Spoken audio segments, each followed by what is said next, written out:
divorcio y nuevo matrimonio.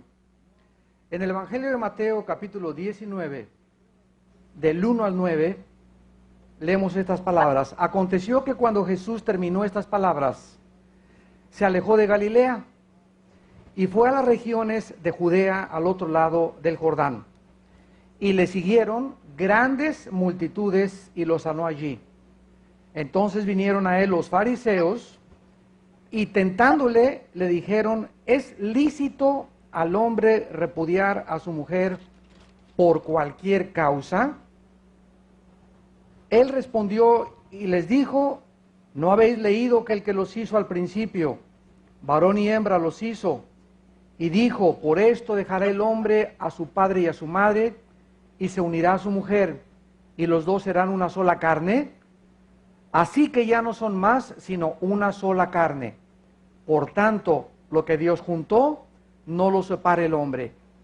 Le dijeron: ¿por qué pues mandó Moisés dar carta de divorcio y repudiarla?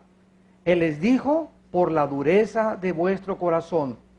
Moisés os permitió repudiar a vuestras mujeres, mas al principio no fue así. Y yo os digo que cualquiera que repudia o que rechaza a su mujer, salvo o con la excepción de fornicación, y se casa con otra, adultera, y el que se casa con la repudiada, adultera. El plan original para la raza humana, como lo indica la creación de Adán y Eva, y lo hemos visto, es la unión de un hombre con una mujer.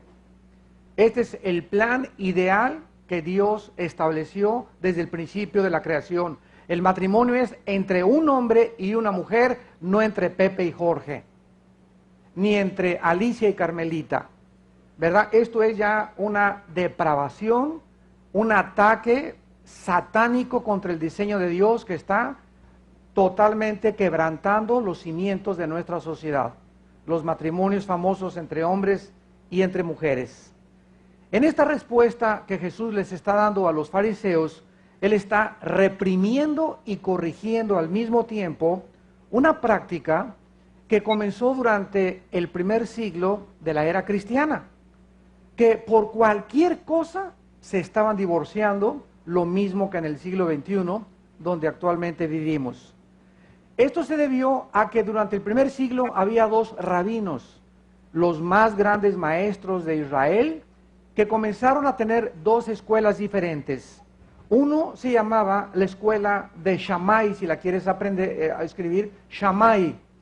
Era la escuela del rabino que en el Mishnah, que es un libro judío, que le dan la misma autoridad que a la Torah, los judíos, el Mishnah dice así: un hombre no se puede divorciar a menos que descubra que su mujer no es virgen. Y esto estaba basado bíblicamente en Levítico 21, del 13 al 15, después lo vamos a leer, donde efectivamente Dios le ordenó a los sacerdotes que si se casaban, tenían que casarse con una virgen.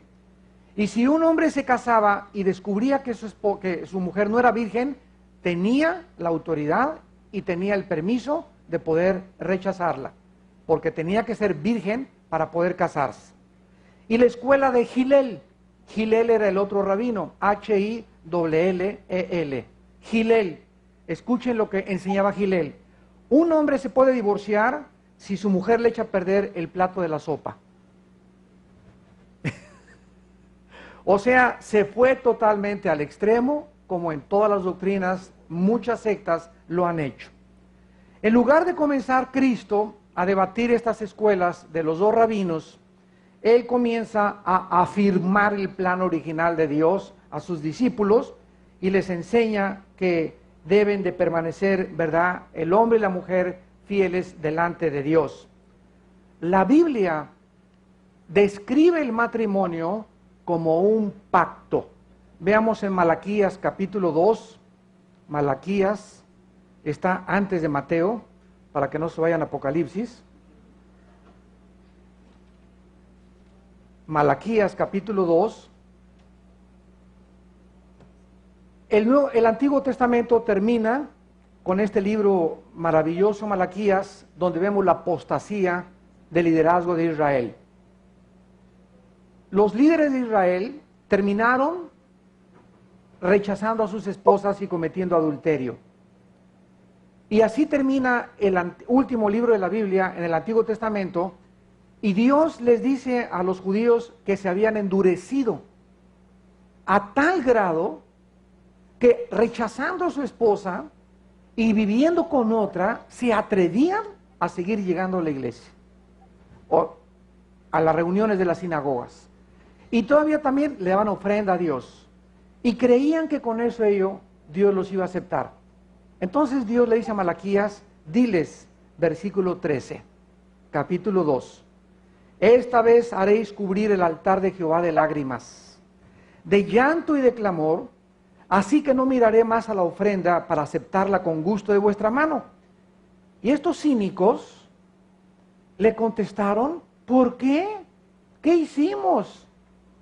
Porque Jehová ha atestiguado entre ti y la mujer de tu juventud, contra la cual has sido desleal, siendo ella tu compañera y la mujer de tu pacto.